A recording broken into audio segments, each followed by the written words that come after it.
అసలు భగవంతుడు ఎందుకిలా చేయాలి? రవి లాంటి ఉత్తమ వ్యక్తిని జీవితంలో వరంగా ప్రసాదిస్తూ ఈ అపశృతి తనకి ఎందుకు కల్పించాలి? మనుష్యులు పడే కష్టాలు ఆయనకి వినోదం కాబోలు. ఈ గుండెల్లో రగిలే కార్చిచ్చు ఆర్పడానికి తన శక్తి చాలట్లేదు. అసలు ఇది ఎవరికీ చెప్పలేని ఒంటరితనం, పైకి కనిపించలేని బాధ. గోడ గడియారం టంగు టంగున 4 గంటలు కొట్టింది. సుజాత ఉలిక్కి పడినట్టుగా తలెత్తి చూసింది.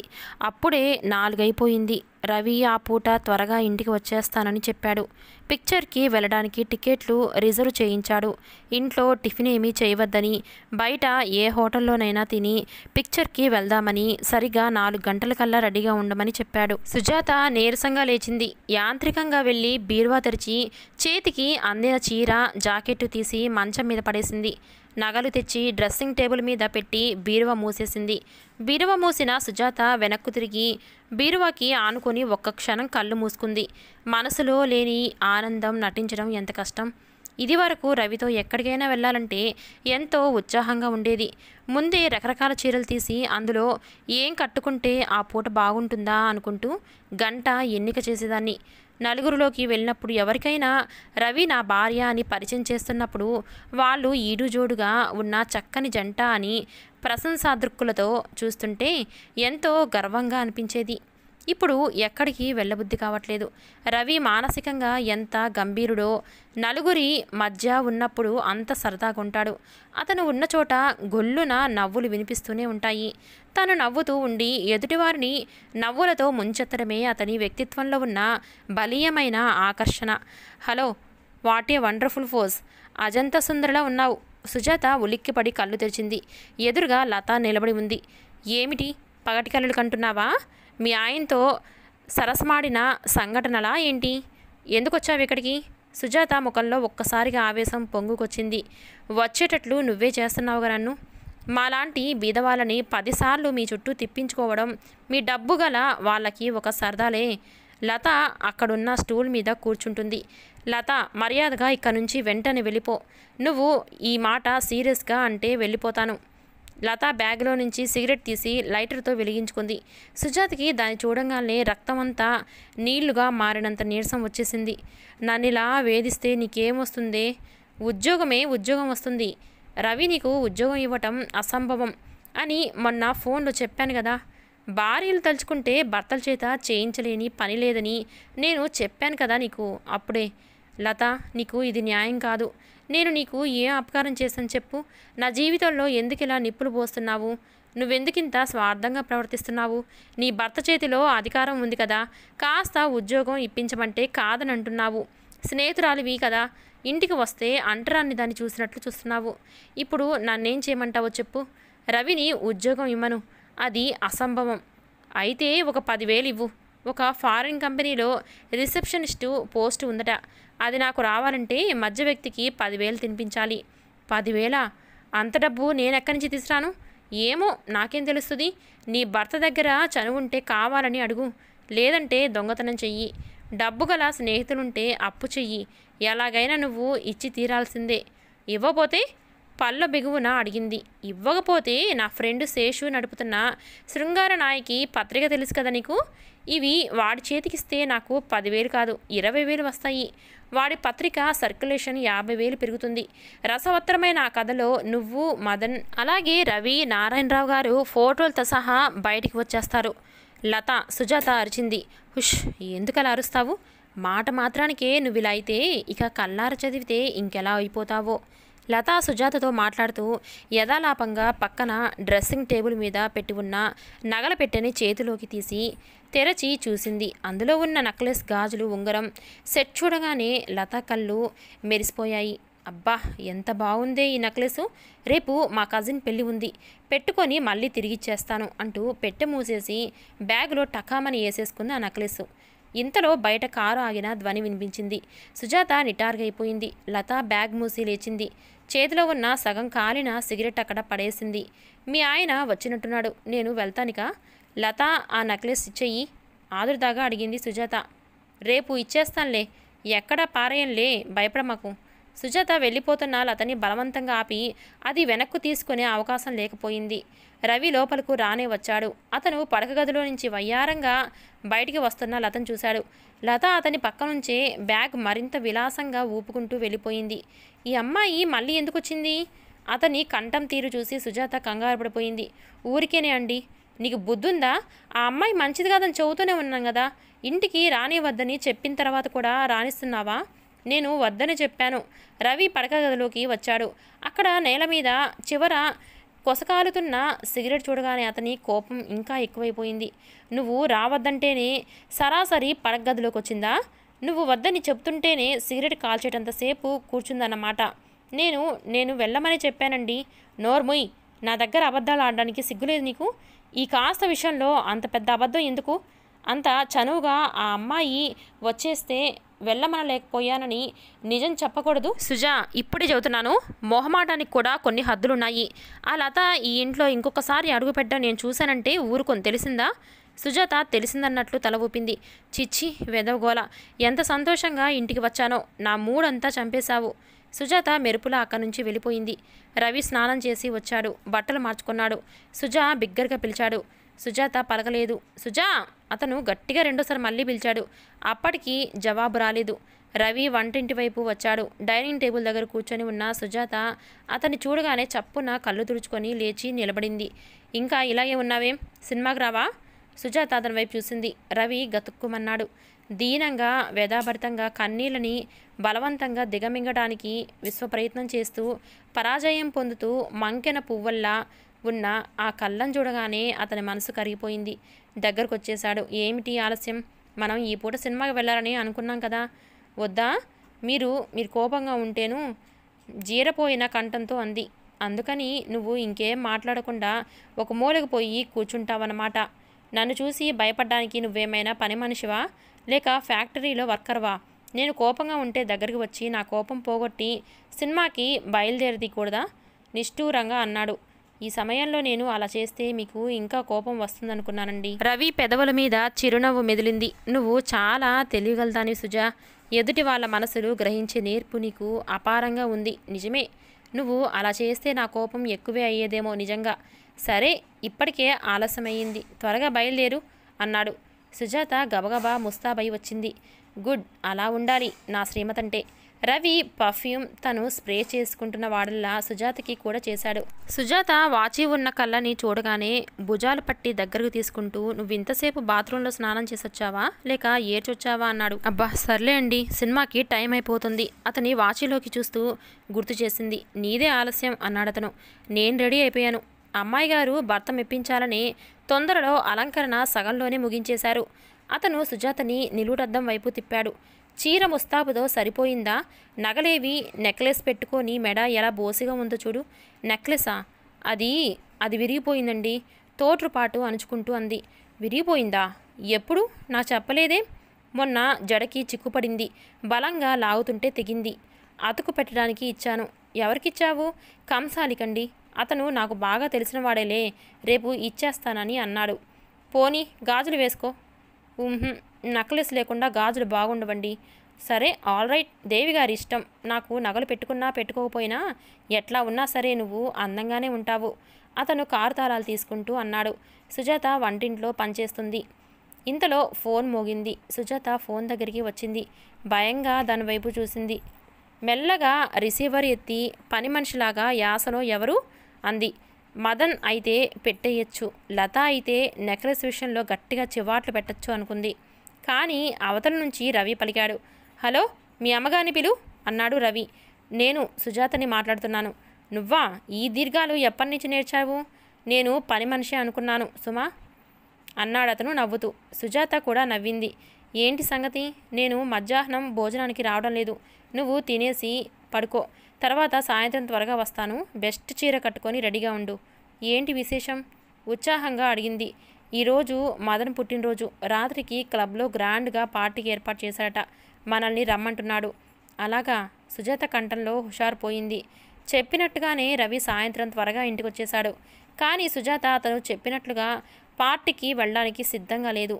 జడ వేసుకోను లేదు, చీర మార్చుకోలేదు కూడా, ముస్తాబు కూడా అవ్వలేదు. అతను కారణం అడిగాడు. ఒంట్లో బాగోలేదండి అంది.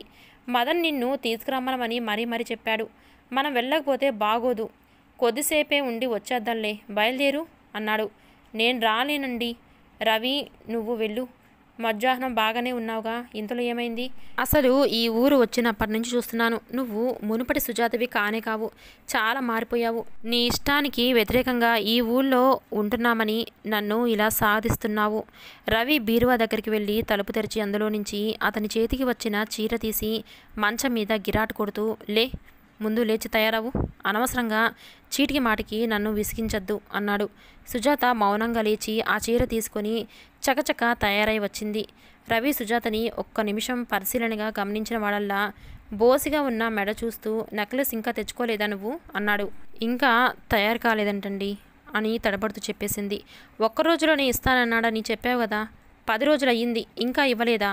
రేపు తప్పకుండా ఇస్తానన్నాడు. ఇద్దరు క్లబ్బు వచ్చేసరికి అక్కడంతా కోలాహలంగా ఉంది. స్నేహితుల మధ్య ఉన్న మదన్ రవిని చూడగానే చేతులు జాస్తూ ఎదురొచ్చి అతన్ని ఎంతో ఆత్మీయంగా కౌలించుకుంటాడు. మదన్ కేక్ కోసి మొట్టమొదట సుజాతకి రవికి అందించాడు. సుజాత ఆ కేకును చూస్తున్నంతసేపు దాన్ని విషంలా భావించింది.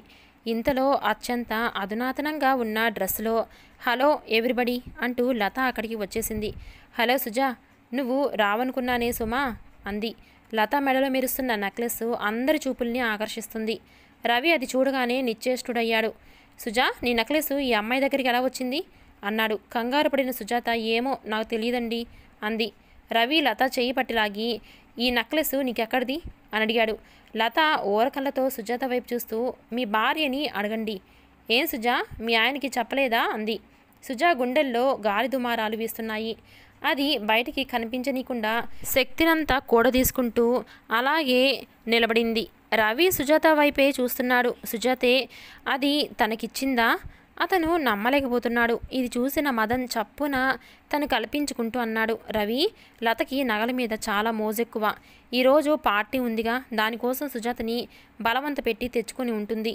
ఏం సుజా, అంతేనా అన్నాడు. సుజాత అవునన్నట్టుగా తల ఊపేసింది. రవి కోసం నిగ్రహించుకున్నట్టుగా చూశాడు. పార్టీ ముగిసిపోయింది. ఇద్దరు ఇంటికి తిరిగి వస్తుండగా దోవలో రవి నెక్లెస్ లతకి ఇచ్చి, తెగిపోయిందని నాతో ఎందుకు అబద్ధం ఆడావు అన్నాడు. సుజాత సమాధానం చెప్పలేదు. నీకు బుద్ధుందా? అసలు ఒంటి మీద తెలివుందా? అది నారాయణరావు గారు ఇచ్చినప్పుడు నాకెంతో విలువైనదో నేను చెప్పిన సంగతి కూడా మర్చిపోయావన్నమాట. లతతో అంత గొప్ప స్నేహం ఉందా నీకు? కారు ఇంటి ముందుకొచ్చి ఆగింది. సుజాత దిగింది, కానీ రవి దిగలేదు. సుజాత అతని కోసం చూస్తున్నట్టుగా నిలబడిపోయింది. రవి మళ్ళీ కార్ స్టార్ట్ చేశాడు. ఇంతకుముందు నేను నీకు చెప్పానో లేదో, ఇప్పుడు చెబుతున్నాను విను. అబద్ధాలు ఆడే వాళ్ళంటే నాకు అసహ్యం. వాళ్ళ నీడని కూడా నేను చూడను. ఇంకెప్పుడు ఇలాంటి పిచ్చి పనులు చేయకు. రేపు వెళ్ళి తక్షణం ఆ నెక్లెస్ అడిగి తీసుకొనిరా. ఇక ఆ అమ్మాయితో నీ ప్రమేయం కూడా నేను సహించలేను. తెలిసిందా? బాగా గుర్తుపెట్టుకో. సుజాత నోరు విప్పి ఏదో చెప్పబోయే లోపలే కారు రయ్యన వెళ్ళిపోయింది. రవి కంఠం, ఆ మాటలు పలికిన తీరు సుజాత పాదాలు అక్కడే అంటుకుపోయినట్టుగా శిలాప్రతిమలా నిలబడేలా చేశాయి. అయ్యగారి కోసం ఫ్యాక్టరీ నుంచి ఎవరో వచ్చారమ్మా. పని మనిషి వచ్చి చెప్పడంతో గదిలో ఉన్న సుజాత ఎవరు అంటూ బయటకొచ్చేసింది. ముందు గదిలో హెడ్ క్లర్కు నిలబడి ఉన్నాడు. అతడు సుజాతని చూడగానే నమస్కారం చేశాడు. నారాయణరావు గారికి హార్ట్ అటాక్ వచ్చిందంటమ్మా. ఫోన్ వస్తే రవి గారు ఫ్యాక్టరీ నుంచి అర్జెంటుగా వెళ్ళిపోయారు. ఆయన వెళ్ళిన తర్వాత ఒక ఆయన డబ్బు తెచ్చి ఇచ్చాడు. ఫ్యాక్టరీ పని మీద 50,000 కావాలని రవిగారు నిన్న ఫోన్ చేశారట. ఫ్యాక్టరీలో ఇంత డబ్బు ఉండడం దేనికని ఇంటికి తెచ్చాను.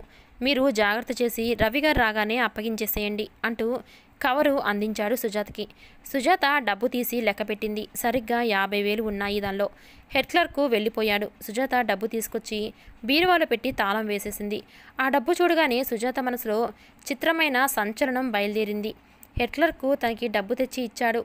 ఎంత ఇచ్చాడో రుజువులు, సాక్ష్యాలు లేవు. అందులో 10,000 తీసి లతకి ఇచ్చివేస్తే ఆ పీడ శాశ్వతంగా తీరిపోతుంది. ఆ ఉత్తరాలు తీసుకొని చింపివేసిన తర్వాత రవికి జరిగిందంతా చెప్పేస్తుంది. ఆ ఉత్తరాలు రవి కంటపడే కంటే తను చావడం నయం అని మాటిమాటికి అనిపిస్తుంది. ఎంత విచిత్రం! ఆ రోజుల్లో అంత వ్యామోహంగా కలల్లో తేలిపోతున్నట్లుగా ఆ ఉత్తరాలు రాస్తున్నప్పుడు భవిష్యత్తుకి తన పాలిట తనే ఉరితాళ్ళు అల్లుకుంటుందని ఊహించలేకపోయింది తను. ఆ ఉత్తరాలు గుర్తుకు వస్తే చాలు సిగ్గుతో ప్రాణం చచ్చిపోతుంది. ఈ బాధ వదిలించుకోవడానికే అన్నట్లుగా భగవంతుడు ఆ డబ్బు ఇలా పంపించలేదు కదా. సుజాత తన మనసు మీద తనకే అధికారం తప్పిన వ్యక్తిలా తాళం చెవులు తీసుకొని వెళ్ళి బీరువా తెరిచింది. ఎదురుగా డబ్బు కనిపిస్తుంది. సుజాత దాని మీద చెయ్యి అనిచింది. కానీ వెంటనే అంతరాత్మ నిలదీసింది. మనసులో మళ్ళీ సంఘర్షణ ప్రారంభమైంది. చిచ్చి, ఏం చేస్తుంది తను అసలు? తెలియకుండా అమాయకంగా చేసిన ఒక తప్పు రూపుమాపుకోవడం కోసం తెలిసి ఇంకో మోసం చేస్తుంది. ఆ తప్పు తెలియక చేసింది. ఈ దొంగతనం తెలిసి చేస్తుంది. అప్పుడు రవిని తాను మోసగించలేదు. ఇప్పుడు అక్షరాల అతన్ని మోసగిస్తుంది. దానికన్నా ఇది చాలా దారుణం, క్షమించరానంత నేరం. సుజాతకి తన మీద తనకే అసహ్యం వేసింది. చిచ్చి, ఎంత సిగ్గుమారిన పనికి తలపడుతుంది తను. సుజాత బీరువా మూసేసి తాళం వేసేసింది. ఈ విషమ సమస్య రవికి తెలియకుండా తనే పరిష్కరించుకోవాలి. కానీ ఎలా? ఆ మార్గమే తోచడం లేదే. రవి పొద్దుపోయిన తర్వాత అలసరగా తిరిగొచ్చేశాడు. నారాయణరావు గారికి ఎలా ఉంది అడగలేక అడిగింది తను. సుజాత నయంగానే ఉన్నదిలే, చాలా పెద్ద దెబ్బే, ప్రాణగండం గడిచిపోయిందిలే. హాస్పిటల్లో కొద్ది రోజులు ఉండి బాగా విశ్రాంతి తీసుకోవాలంటున్నారు. సుజాత నిట్టూర్చింది. మనిషికి పైకి నలుగురికి కనిపించే ప్రాణగండాలు కొన్ని అయితే కనిపించకుండా నలిబిలి చేసేవి మరికొన్ని. నెక్లెస్ లత ఇచ్చిందా? లేదండి, రేపు వెళ్ళి నేనే తెచ్చుకుంటాను. నీ మొహమాటం ఏమిటో నాకు అర్థం కావట్లేదు. 3 రోజులైతే నీకు ఇంకా తీరలేదన్నమాట. అసలే చికాకుగా ఉన్న అతను మరింత ఆగ్రహంగా ఉన్నాడు. నువ్వు అడగలేకపోతే చెప్పు, రేపు నేనే వెళ్ళి అడుగుతాను. వద్దండి, నేను తెస్తాను కదా, గాబరాగా అంది సుజాత. లత సోఫాలో కాలు జాపుకొని కూర్చొని చేతిగోళ్ళకి పాలిష్ చేసుకుంటుంది. సుజాత అక్కడికొచ్చింది. ఆ కళ్ళలో అశాంతి, కళ్ళ క్రింద నిద్రలేమిని సూచించే నలుపు కనిపిస్తుంది. లత సుజాతని చూడగానే ఓ అంటూ లేచి కూర్చుంది. ఈరోజు మా ఇల్లు పావనమైపోయింది, రారా అంటూ ఆహ్వానించింది. సుజాత ఆ ఆహ్వానానికి సంతోషించలేదు, కూర్చోలేదు కూడా. నిటారుగా నిలబడి వెంటనే అడిగేసింది. లత, ఆ నెక్లెస్ ఇచ్చేసే నాకు. లత ముఖకవలికలు మారిపోయాయి. డబ్బు తెచ్చావా? అంత డబ్బు నా దగ్గర లేదు, ఇవ్వలేనని నేను మొదట చెప్పేశాను నీకు. డబ్బు నాకు చాలా అవసరం. ఈ మాట కూడా నేను నీకు అప్పుడే చెప్పాను కదా. లత ప్లీజ్, నా కాళ్ళ క్రింద నిప్పులు పొయ్యకు. ఆ నెక్లెస్ ఈరోజు చూపించలేకపోతే రవి ఊరుకోడు. ఇప్పటికే 3 రోజులు గడిచాయి. ఇది మరీ బాగుందే. అయితే నేనేం చేయను? అది నాకిచ్చేసి పుణ్యం కట్టుకో. పాప పుణ్యాల మీద నాకు నమ్మకం లేదులే. స్నేహితురాలిగా నీ బాధ చూడలేకుండా ఉన్నాను, కానీ నేనేం చెయ్యను. నేను కూడా నీలా నిస్సహాయరాల్ని అయిపోయాను. ఆ నెక్లెస్ ఇప్పుడు నా దగ్గర లేదు, ఉంటే తప్పకుండా ఇచ్చేదాన్ని. సుజాత త్రుళ్ళిపడింది. నెక్లెస్ నీ దగ్గర లేదా? లేదు. ఏమైంది? నిన్న నేను అర్జెంటుగా ఓ చోట 2000 బాకీ తీర్చాల్సి వచ్చింది. నా దగ్గర డబ్బు లేదు. వాళ్ళు డబ్బు ఇవ్వకపోతే ఇంటికి వచ్చి జాతర చేసేటట్టున్నారు. అలా గొడవ జరిగితే మా నాన్న నన్ను ప్రాణాలతో బతకనివ్వడు. అందుకనే ఈ నగల సెట్టు మదన్ దగ్గర ఉంచి 2000 అడిగి తీసుకొని ఆ బాకీ తీర్చేశాను. సుజాత ముక్కుపుటాలు పెద్దవైనాయి. ఆవేశం, ఆందోళన మరింత ఎక్కువైనట్లుగా గబగబా ఊపిరి పీల్చసాగింది. ఏమిటి, మదన్కిచ్చావా? నువ్వు మనిషివేనా? ఇంతకంటేనా? మెడకి ఉరిపోస్తే సరిపోయేదిగా. ఎందుకంత ఆవేశపడతావు? మదన్ దగ్గరేగా ఉన్నది.